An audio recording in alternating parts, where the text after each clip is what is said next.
Paz do Senhor, meus queridos irmãos e irmãs, é uma alegria poder estar aqui nesse domingo especial, né? Que é Dia das Mães, mas também um domingo bem bonito, com sol maravilhoso. Temos muitas razões para agradecer ao Senhor, né? Por estar aqui hoje. E é sempre uma alegria poder compartilhar com os irmãos. Então, hoje nós queremos fazer uma aplicação dupla, né? Assim, né? Na verdade, sobre esse dia. Até porque a palavra de Deus, ela tem reflexões para todos os aspectos da nossa vida. Aquilo que Deus está fazendo na história da humanidade também está escrito e descrito, né? Em toda a Escritura, né? Desde Gênesis a Apocalipse. Então, hoje nós vamos falar sobre duas mulheres e uma missão, né? E dois exemplos que nós vamos olhar nas Escrituras hoje, querendo também felicitar a cada mamãe, mas essa palavra não é só para as mamães, né? Porque às vezes os homens ficam, poxa vida, né? Parece que a gente nem estava lá, né? Mas na verdade são princípios que nós vamos resgatar dessas personagens hoje da palavra de Deus, assim como nós às vezes resgatamos de Pedro, de Paulo e de outros personagens masculinos, de Abraão, né? Princípios para a nossa vida cristã. Hoje nós vamos resgatar dessas duas personagens que nós encontramos nas Escrituras. E a primeira personagem, né, que nós queremos falar hoje, nesse dia, né, de celebração da vida, né, não apenas no aspecto fisiológico, né, mas também no aspecto emocional, na doação de tempo, na doação de afetos, na doação da própria vida, né, para gerar vida. Então, isso tem que ver também com esses personagens que nós vamos compartilhar. E primeiro dessas personagens é uma mulher anônima, né, que nós vemos nas Escrituras e que se encontra relatada a sua história no livro de 2 Reis, capítulo 5. Nós não vamos ler toda a história porque é muito longa, mas está no capítulo 5, do versículo 1 até o versículo. Como eu disse, né, é uma mulher anônima. Ela era uma refugiada, na verdade, uma prisioneira de guerra, desconhecida de todos, porque até hoje, imaginem, passaram tantos e tantos anos, nós não sabemos o nome dessa personagem, ninguém se preocupou em deixar registrado o seu nome, né? Mas desconhecida de todos, tanto no seu entorno, também não revela o seu nome, como também para nós leitores que estamos lendo essa história tantos anos depois. E ela está relacionada com a cura de Naamã, um homem muito importante, né, do exército da Síria, que havia guiado a sua tropa em diferentes batalhas e havia sido vencedor, e isso fez com que ele fosse uma pessoa muito conhecida, muito respeitada e muito famosa, né, o Naamã. Só que esse comandante, né, do exército da Síria, né, diz que ele tinha grande respeito pelo rei da Síria, mas ele foi acometido de lepra. E a lepra, naquele momento, era uma doença muito discriminadora, né? Uma pessoa com essa enfermidade, ela era lançada fora da sociedade, ela era desprezada, ela era vista com uma grande rejeição. As pessoas afastavam uma pessoa que manifestasse algum sinal dessa enfermidade do convívio social, e inclusive às vezes ela era mandada para longe de onde estava vivendo a comunidade. No caso, quando o povo estava no deserto, a pessoa tinha que ser lançada fora do arraial, como eles diziam, né? E no Novo Testamento também a gente vai ver que essas pessoas levavam uma identificação, ou uma mão, ou um manto, ou um escrito, ou então ela tinha que ficar fora da cidade, porque ela não podia se aproximar, porque as pessoas viam uma pessoa com lepra e já ficavam apavoradas, né? apavoradas e também com medo de contágio, mas também com certo desprezo por aquela pessoa, né? Eu acho que dá para a gente entender bem isso nesse contexto que nós estamos vivendo de pandemia, né? Que as pessoas, só de suspeitarem que tem alguém com Covid, elas já, né? Agora já ficou um pouco mais comum, porque quase todos já tivemos Covid, mas no começo as pessoas até tratavam com certo, eu não quero chegar perto de você, não fale comigo, e muitas pessoas falaram, eu fiquei tão triste quando eu tive Covid, porque uma de nossas missionárias teve Covid e ela ficou bem doente, e aí então ela disse falou que ela se sentiu tão solitária, a parte que ela estava sozinha na casa, as pessoas iam levar comida para ela e deixavam lá no portão. E ela disse, nunca senti tanta solidão, porque as pessoas que na verdade me cuidavam tinham medo de mim. Então, era mais ou menos isso, só estou situando, né, a situação para os nossos dias atuais. Então, obviamente, vocês podem imaginar um homem importante como Naamã, reconhecido pelos poderosos da época, de repente descobriu que era um leproso. Isso era baixar de nível muito forte, isso era baixar de categoria, isso era baixar de status, e até também enfrentaram até a própria morte, e uma morte lenta, né? Porque não era uma morte de um dia para o outro, era uma morte lenta, dolorosa, sofrida. Mas esse Naamã havia feito uma incursão, havia ido batalhar nas terras de Israel, e diz aqui o versículo 2, que saíram tropas, né? Tropas saíram da Síria e da terra de Israel e levaram cativa uma menina que ficou ao serviço da mulher de Naamã. Então, essa menina foi capturada durante uma dessas invasões da Síria às terras de Israel. E essa menina, nós não sabemos a sua história, nós não sabemos o que aconteceu com seus pais, não sabemos de que forma violenta ela foi levada para essa terra estrangeira, mas o que nós sabemos é que todo prisioneiro de guerra, ele é humilhado, ela pode ter passado por humilhações, por abusos, inclusive abusos físicos, abusos sexuais, e ainda por cima, ela agora cativa, ela tem que servir aos seus capturadores. Imaginem a situação, né? Aquele que as levou como prisioneiro, destruiu o seu país, destruiu a sua vida, talvez matou os seus pais diante dela, nós não sabemos os detalhes dessa história, mas agora ela trabalhando nessa casa, supostamente, nós estamos fazendo aqui suposições, ela teve que aprender o idioma, né, dos sírios para poder se comunicar com eles. A coisa é que ela estava trabalhando nessa casa.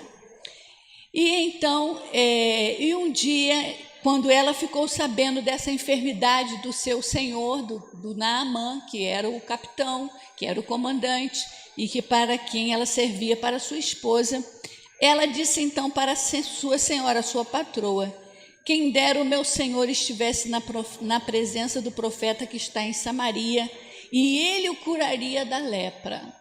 Ou seja, diante de todo esse quadro vivido por essa jovem, nós não sabemos exatamente a sua idade, ela oferece uma porta de esperança para o seu opressor.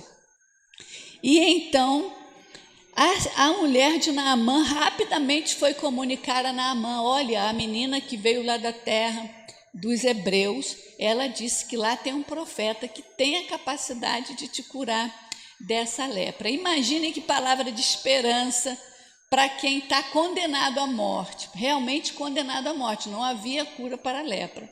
Então Naamã vai para Jerusalém, vai para Israel, e lá ele vai diretamente ao profeta Eliseu, que esse profeta, no primeiro momento, nem sequer o atende, só disse a ordem para ele, ele esperava todo um ritual de cura, né? Como a gente às vezes também acha que é necessário todo um ritual para que Deus faça um milagre. Eliseu disse, vai lá e se joga 7 vezes no Rio Jordão. E aí Naamã questionou e disse, que negócio é esse? nem saiu para me receber, né? Nem fez aquela oração poderosa, nem fez aquela unção, né? Dos pés à cabeça para que eu ficasse da lepra.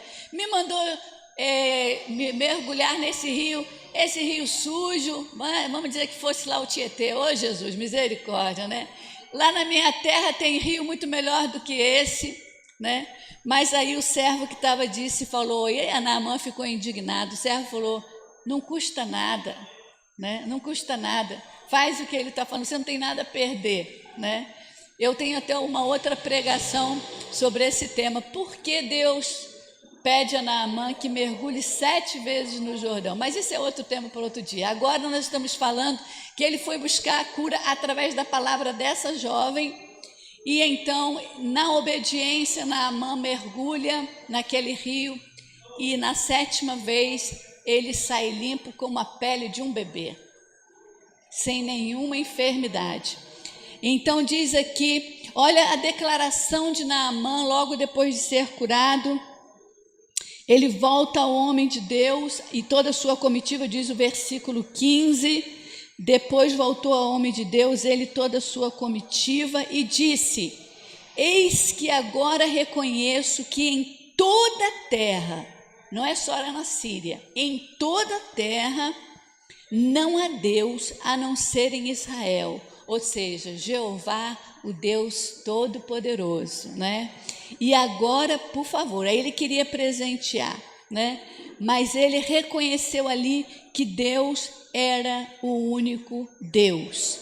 Então, irmãos, o que nós podemos resgatar da vida dessa mulher anônima que nós estamos vendo aqui?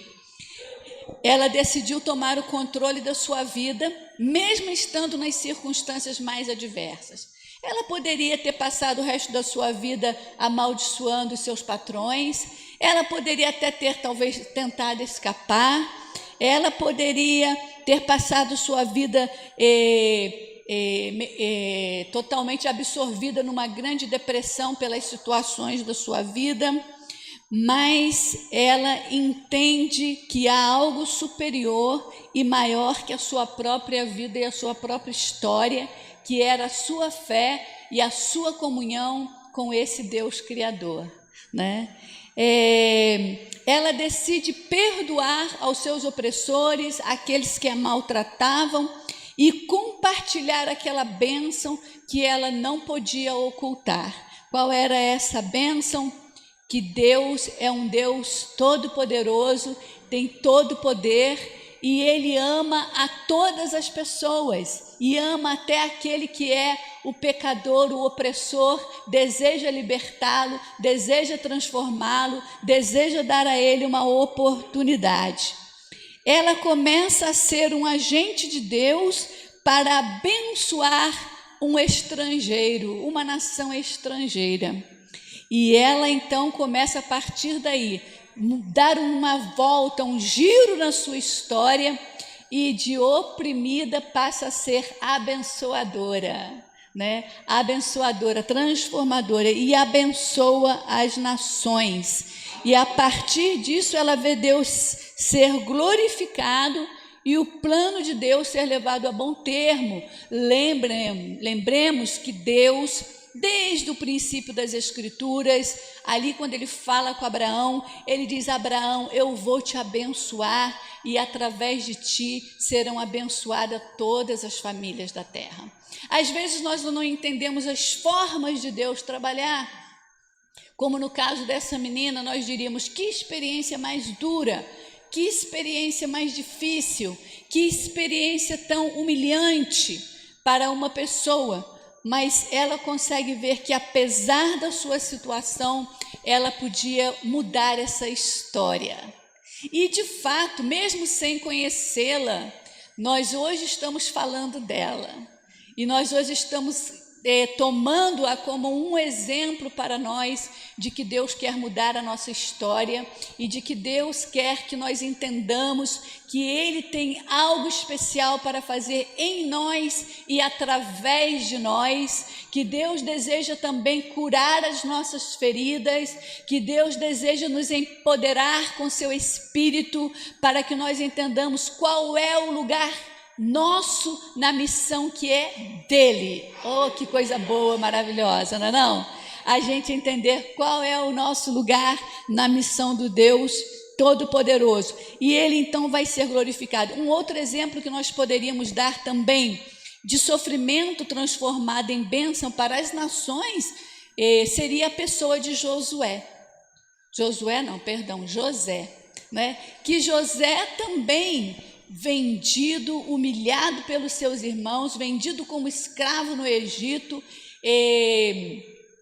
foi ali enganado, foi ali, perdeu a sua reputação, né? Foi caluniado, mas afinal, na história de José, quando ele se revela aos seus irmãos, ele disse aos seus irmãos: olha, não fiquem aí chorando pelo que vocês me fizeram.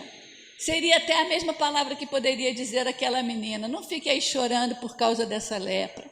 Não fique aí chorando pelo mal que você me fez a mim, ao meu povo, a minha família, né? E aí José diz: foi Deus quem me enviou diante de vocês para abençoar não só a Israel, mas a todas as nações ao redor, inclusive o Egito, que era o país opressor. Por causa da vida de José, todos tiveram alimento e não morreram. As nações vieram buscar alimento no Egito por causa da administração de José e porque José era o que estava tomando aqueles recursos. Então, nós podemos ver como Deus, irmãos, pode mudar as nossas histórias e transformá-las em histórias de bênção. E nós podemos entender qual é o nosso lugar no plano de Deus. E aqui nós estamos falando dessa mulher praticamente anônima. Eu lembro que durante muitos anos na minha vida cristã, eu nunca tinha ouvido alguém falar sobre ela. Mas o dia que eu me deparei com essa história e pude compreender esse coração generoso dessa mulher, esse coração livre de mágoas, livre de ódio, livre de ira, que podia abençoar, e eu disse: uau, essa história é tremenda, né? E depois no Novo Testamento nós temos uma segunda personagem, né? Uma mulher já que hoje é famosa, na época não era famosa, né? Em Lucas capítulo 1, nós vemos o anúncio do nascimento do Messias, né? E nós vemos então que o anjo fala para Maria, né? E uma coisa que eu gosto de ver aqui, quando o anjo fala com Maria e vai contar a Maria que ela agora vai ser a mãe do Messias, a mãe daquele que viria para salvar a humanidade, ele diz para Maria: não tenha medo, Maria, porque você foi abençoada por Deus. Será que se Deus nos falasse, irmãos, olha, você vai ficar grávida, não vai ser numa relação dentro de um casamento, a sociedade vai te criticar, vai te discriminar, até a tua família ninguém vai entender o que vai acontecer. Será que a gente falaria: eita bênção, né? Né? Mas você foi abençoada para passar por esse momento crítico, né? Mas a resposta de Maria é algo que me impacta tremendamente, né? Claro, a princípio ela ficou assustada e disse: como é que vai ser isso? Como é que vai acontecer? Eu não sou casada, ainda não estamos junto com José. Mas depois que o anjo fala com ela, Maria faz uma declaração que tem umas dimensões realmente muito profundas, né? No capítulo de Lucas, capítulo 1, versículo 38, Maria diz o seguinte: então Maria disse: aqui está a serva do Senhor, cumpra-se em mim toda a tua palavra. Cumpra-se em mim toda a tua palavra. E é interessante que depois no cântico que Maria faz, quando ela vai visitar a Isabel, Ela não só louva a Deus por essa situação, mas olha o que ela fala no versículo 55, né? 54 e 55, ela diz, falando de Deus, amparou Israel, seu servo, a fim de lembrar-se da sua misericórdia, a favor de Abraão e de tua descendência para sempre, como havia prometido a nossos pais. O que significa isso?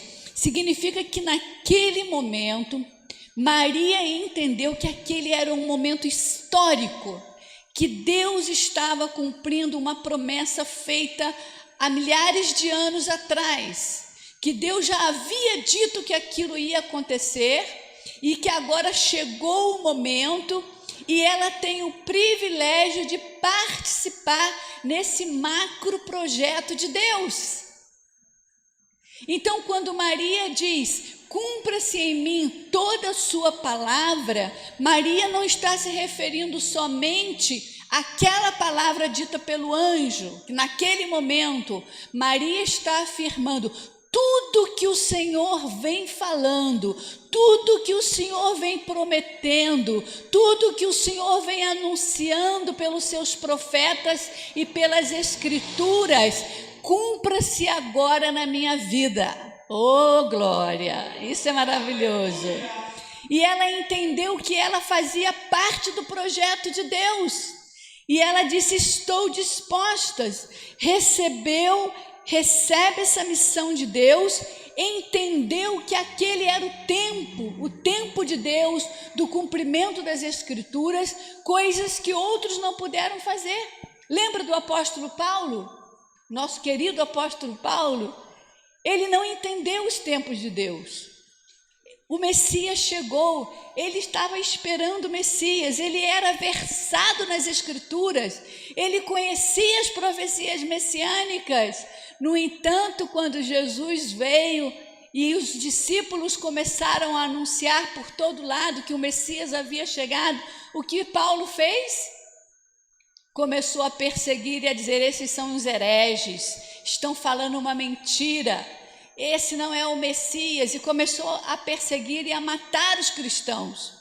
Foi necessário que Jesus aparecesse a ele lá no caminho de Damasco e falasse, eu sou Jesus a quem você está perseguindo. Aí Paulo pirou, né? Assim, na linguagem popular, né? Paulo pirou, o que é isso? Eu estava esperando esse momento e não percebi. E aí ele foi reordenar a sua mente, né? Mas Maria percebeu. Maria entendeu. Oh, Jesus. Ela não falou assim, oh, Senhor. Chegou o momento.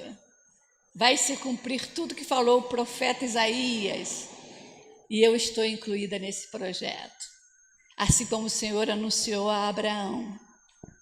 Se submete a esse propósito revelado de Deus, ou seja, se dispõe até as últimas consequências, porque não foi algo fácil para Maria. E às vezes, meus queridos e queridas, nós pensamos que essa fala de Maria, essa submissão, essa ação de Maria, ela corresponde só àquele momento do anúncio do nascimento de Jesus, porque ela ficaria grávida, as pessoas haveriam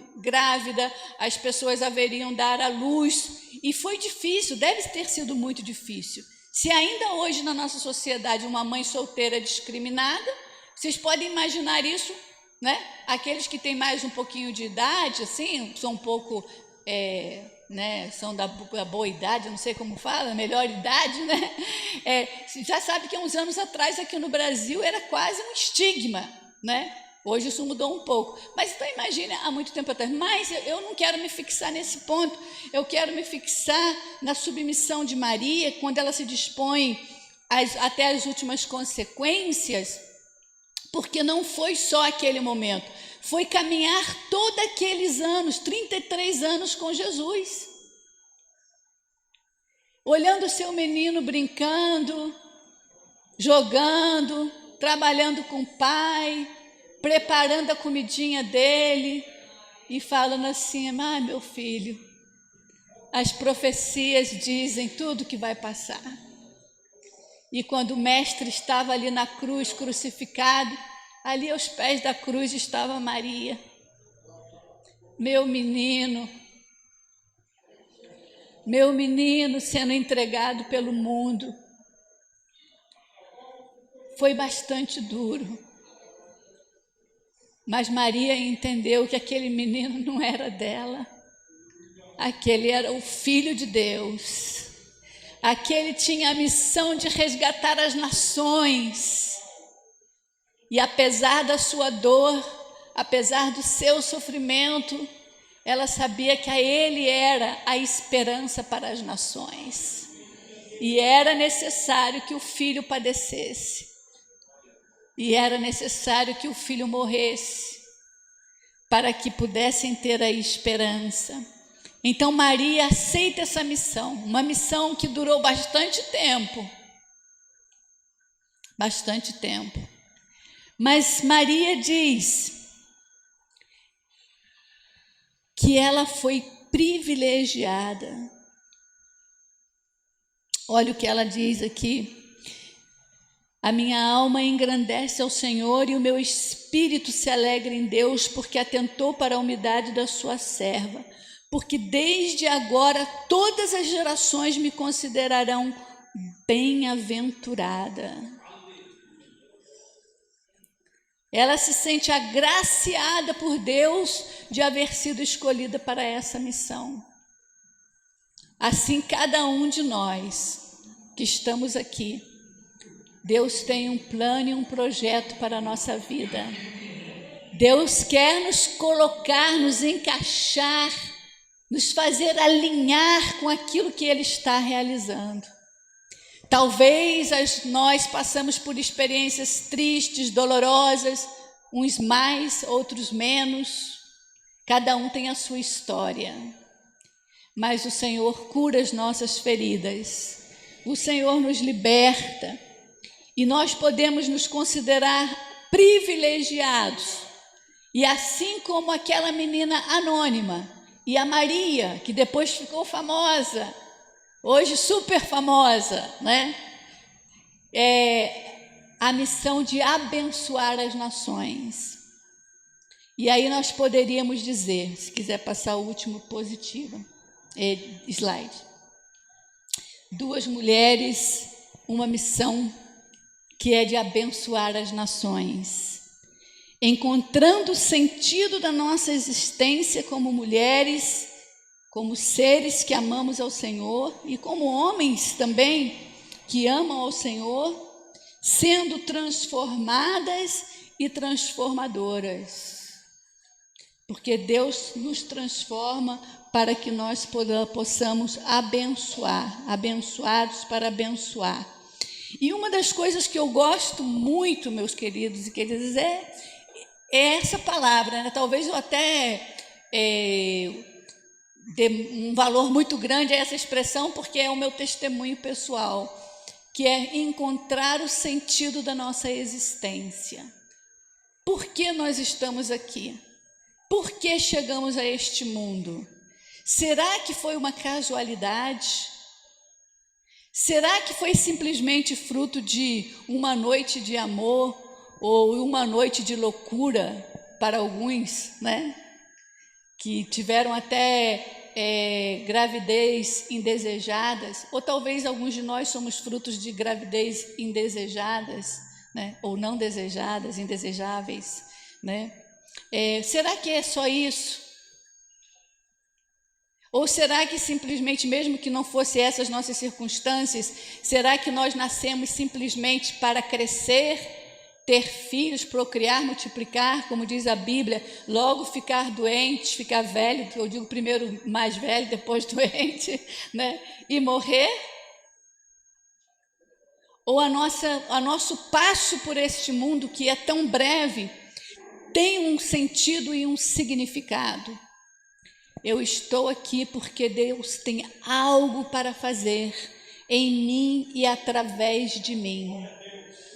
E eu quero entender, eu quero estar sensível à sua voz, assim como aquela menina esteve sensível, assim como Maria esteve sensível, de tal maneira que quando Deus fala, ou aquela menina, quando ela vê a oportunidade, ela não se fecha, Porque talvez se fôssemos alguns de nós no lugar daquela jovem e ao ver o nosso opressor, o nosso inimigo chegando à beira da morte, nós diríamos: bem feito, está tendo o que merece. Ou talvez até a gente diria: Deus é justo, vai pagar o seu pecado. Mas ela oferece a ele a oportunidade de continuar vivendo. Eu tenho um Deus que pode transformar essa situação. Pessoas que estão sintonizadas com os planos e os propósitos de Deus, esses propósitos que são eternos. O propósito de Deus começou há muito tempo atrás, continua presente e vivo na história, e só terá consumação quando ele venha governar como Rei Todo-Poderoso. Ainda não terminou, Deus ainda não terminou o seu propósito. Então, a pergunta que fica para nós é: aonde estou eu dentro dessa caminhada, dentro do desenvolvimento desse grande projeto de Deus? Aonde eu estou situada? Ou eu estou passando a vida desapercebidamente? Essas mulheres que deram vida nas formas mais diferentes, não apenas sendo mãe, como foi no caso de Maria, mas também daquela menina dando vida espiritual para Naamã. E todos nós podemos ser mães e pais de multidões. Amém? Todos nós podemos ser mães e pais de multidões, trazendo-os, convidando-os à reconciliação com o seu Criador. Senhor, eu estou aqui porque o Senhor tem algo para mim, o Senhor tem algo para fazer na minha vida, o Senhor deseja usar as habilidades, o dom que o Senhor me deu, os talentos que o Senhor tem me entregado. Não é para guardar e não é para nos orgulharmos disso, mas é para que nós usemos para que Ele seja glorificado. E é dessa forma que nós vamos ser cooperadoras com Deus na sua missão. Deus está agindo, Deus é todo-poderoso, Deus é onisciente, onipresente, e Deus não vai deixar de fazer o que Ele tem que fazer por causa da nossa desobediência ou por causa da nossa indiferença. Ele vai cumprir os seus propósitos, porque Ele é Deus, a sua palavra é fiel. Mas nós temos o privilégio de dizer: Senhor, eu quero caminhar contigo. Senhor, eu quero aportar, eu quero dar o meu grãozinho de areia, a minha gotinha no oceano, aquilo que a minha vida é nada, mas usa, Senhor, da maneira como o Senhor quiser. Dispõe de mim, Senhor, como o Senhor quer, no momento que o Senhor quiser, aonde o Senhor quiser, da maneira que o Senhor quiser, porque eu pertenço a Ti e só vou estar aqui nesse mundo enquanto o Senhor permitir, enquanto o Senhor me der vida. E eu quero que esse tempo, esse breve tempo, seja para teu louvor e para a tua glória. Seja, Senhor, também, porque quando nós encontramos o sentido da nossa existência, acontece algo extraordinário no nosso interior. Não só apenas, e com isso já vou concluindo, não só apenas nós estamos alinhados e estamos em obediência com Deus quando nós encontramos o sentido da nossa existência, mas a nossa própria vida pessoal, ela é transformada. Nós começamos a entender que nada passa por casualidade, nós começamos a ter um coração agradecido, e isso faz grande diferença na nossa vida diária. A gente ter um coração agradecido por tudo, pelo sol, pela chuva, pelo vento, né? Pela lasanha, pelo pão com ovo, né? Eu falo sempre pão com ovo, que lá na minha região, falava quando alguém estava comendo pão com ovo, é porque estava bem na pobreza. Mas, né, é uma delícia pão com ovo, não é não, gente? Vamos ser sinceros, né? Mas aí lá no Rio de Janeiro, falava assim, tá comendo pão com ovo, quer dizer, tá passando um momento difícil, né? mas a gente aprende a agradecer por todas as coisas. A gente tem satisfação e a gente passa a desfrutar pequenos detalhes da nossa vida, que talvez passe desapercebido aquela pessoa que está amargurada, aquela pessoa que está revoltada, aquela pessoa que é mal agradecida, que todo dia está reclamando, que todo dia está murmurando. Ai, Jesus, eu quero ficar longe dessa pessoa, porque faz um mal para a gente, não faz não? Quando a gente está perto de uma pessoa que está o tempo todo reclamando, murmurando, nada está bom, né? Aí eu falo, ai meu Deus do céu, né? Vou sair correndo. Né? Mas quando a gente está com o coração agradecido, quando a gente está agradecendo por pequenos detalhes, a gente começa a enfrentar a vida de uma maneira diferente. E aí acontece um milagre no mundo espiritual. Deus começa a derramar das suas bênçãos. Você está em obediência, você está em harmonia, as janelas dos céus estão abertas e você começa a experimentar coisas que você nunca experimentou antes. Não apenas, irmãos, materialmente, que também acontece, mas principalmente no mundo espiritual. Você começa a ver fluir a sua vida espiritual, você começa a ver fluir o seu dom, o dom que Deus te entregou para servir ao corpo de Cristo. Você começa a ver a fluir, você começa a ver resultado, você começa a ver que vidas estão sendo transformadas, você começa a gerar filhos espirituais, e aí você começa a ver, oh Senhor, que coisa maravilhosa, eu não mereço tudo isso. Eu não mereço tudo isso, mas o Senhor é bom. O Senhor é bom. E as pessoas começam a olhar para você e às vezes dizer, você, né? Você tá de boa, né? Você tem tudo, você tem isso que tenho mesmo, porque o Senhor tem me abençoado, né? Tenho mesmo, sou abençoada para abençoar e estou feliz com o que tenho. Não preciso de uma mansão, não preciso de um carrão, o que eu preciso é estar em sintonia com Deus.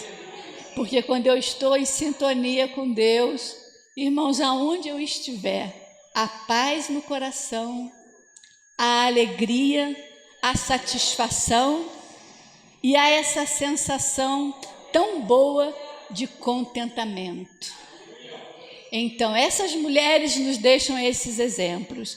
E hoje eu queria compartilhá-los com vocês, porque são 2 exemplos de mulheres nas Escrituras que nos ensinam a respeito de ser abençoadas e abençoar. Vamos orar? Obrigada, Deus. Obrigada pela Tua palavra. Obrigada pelos exemplos que o Senhor nos deixa nas Escrituras, de pessoas que entenderam os teus tempos, entenderam o teu propósito, entenderam, Senhor, que o Senhor nos chama, nos convida para sermos cooperadores naquilo que tu estás fazendo.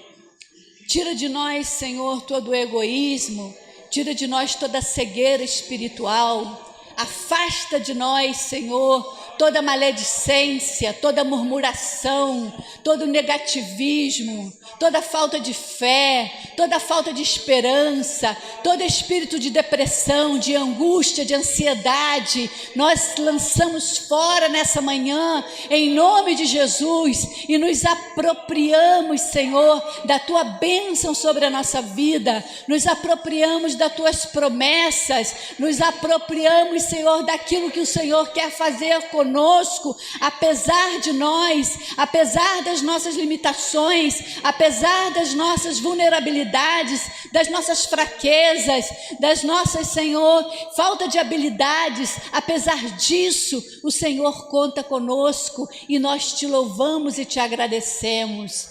Eu rogo que o Senhor levante aqui, nessa igreja, homens e mulheres, Senhor, sintonizados com Teu Espírito, sintonizados com a Tua palavra, sintonizados com a Tua missão, que façam grande diferença na sua comunidade, no seu bairro, na sua casa, nesse país e nas nações da terra, Senhor. Que a Tua graça seja derramada sobre nós, que o Teu poder seja derramado derramado sobre nós e que, Senhor, essa graça maravilhosa, abundante, encha a nossa vida, Senhor, encha todo o nosso ser nesse dia, em nome de Jesus. Amém. Que Deus os abençoe.